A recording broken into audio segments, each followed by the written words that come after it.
Medical ভর্তি পরীক্ষায় তোমাকে কি 100তে 100ই পাওয়া লাগবে? চলো এটা নিয়ে একটু কথা বলি।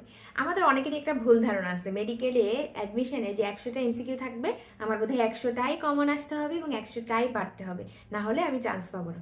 সো তোমাকে একটু কনটেক্সট দেই। 100টা এমসিকিউ এর মধ্যে 60টা এমসিকিউ এমন থাকে যেটা তুমি সচরাচর পড়ছো, কোথাও দেখছো, প্র্যাকটিস করছো, এরকম, ঠিক আছে? সো তুমি যদি ভালো মতো বেসিক ক্লিয়ার করে পড়ো এবং একদম কি বলবো পর্যাপ্ত পরিমাণে প্র্যাকটিস তুমি করো, তাহলে এই 60টাই তুমি কারেক্ট করতে পারবা, ঠিক আছে? এরপরে আসো বাকি 20টা প্রশ্ন এমন থাকবে যেটা তোমাকে একটু ভেবে দাগাইতে হবে, একটু অনুধাবন করে তোমার সেভাবে দাগাইতে হবে, ঠিক আছে?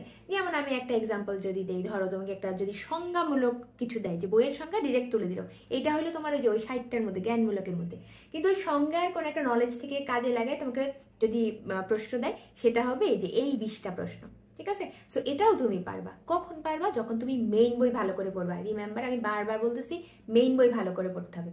এরপরে তাহলে আমার 80টা প্রশ্ন হয়ে গেল। এইবার বাকি যে 20টা থাকে 100টার মধ্যে, তার মধ্যে থেকে 10টা যা থাকবে তুমি জীবনে দেখোই নাই, জীবনে কখনো শুনোই নাই, ঠিক আছে? Yes, it's very normal. So হয়তো তুমি একটা টার্ম, একটা অপশন তুমি হয়তো কোনোদিন শুনছো, কোনোদিন দেখছো, বাট তুমি আসলে জানোই না ঠিক মতো এটা কি। এরকম 10টা প্রশ্ন থাকা খুবই স্বাভাবিক, ঠিক আছে? আর বাকি 10টা তুমি হয়তো অকেশনালি শুনছো, কোনো প্র্যাকটিস এক্সামে দেখছো, কোনো প্র্যাকটিস বইয়ে দেখছো, বা টিচার হয়তো তোমাকে বেসিক ক্লিয়ার করার সময় বলে দিছে এরকম কিছু প্রশ্ন তোমার থাকবে। সো তুমি কখনো ওই 100তে 100 পাবা না।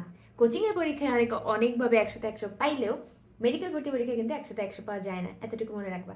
আর যাই হোক, সেটা তুমি 100তে 100 পাও বা না পাও, মেডিকেলে কিন্তু 100 পাওয়া লাগবে না। তুমি যদি মিনিমাম 80+ সিকিউর করতে পারো, 80+, 85 তুমি যদি পাও, তাহলে তোমার ঢাকা মেডিকেল নিশ্চিত, কনফার্ম। এরকমই হয়ে আসতেছে বিগত বছরগুলো। তুমি যদি মার্ক অ্যানালাইসিস করো তাহলেই বুঝবা।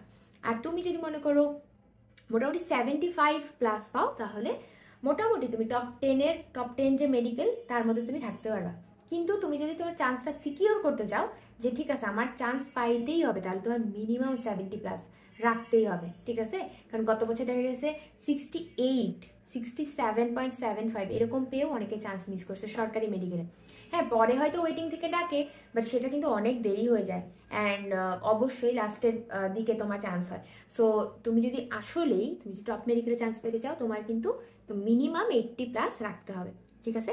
আর এর জন্য আমি বারবার বলে আসতেছি, তোমাকে কি করতে হবে? তোমাকে কিছুই না, তোমাকে জাস্ট মেইন বই ভালো করে পড়তে হবে, মেইন বইয়ের মোস্ট ইম্পর্টেন্ট টপিকগুলো ভালো করে পড়তে হবে, রিভিশন দিতে হবে, এবং নাম্বার 3 হলো প্রচুর পরিমাণে কোশ্চেন প্র্যাকটিস করতে হবে, প্রচুর পরিমাণে।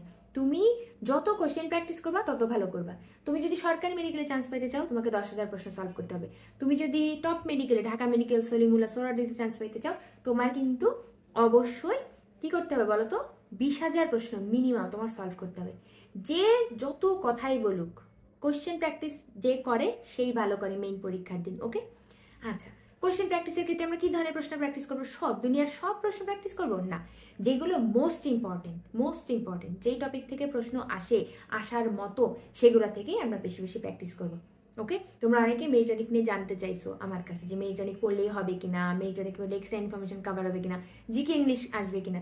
আমি তোমাকে গ্যারান্টি দিতে পারি, তুমি যদি মেইন বইটা ভালো মতো পড়ো, মেইন বইটা অনেস্টির সাথে ভালো মতো পড়ো, বেসিক ক্লিয়ার করে, এবং জাস্ট মেরিটনিকটা ফলো করো, মেরিটনিকে যা আছে এটা যদি ফলো করো, তাহলে তোমার চেষ্টায় কোনো ত্রুটি থাকবে না, এতটুকু আমি কনফার্ম বলে দিতে পারি, ঠিক আছে? তোমার জিকে ইংলিশ বলো, তোমার অন্যান্য সাবজেক্টের এমসিকিউ বলো, সব কিছুই তুমি কমন পাবা, তুমি সঠিক উত্তর করে আসতে পারবা।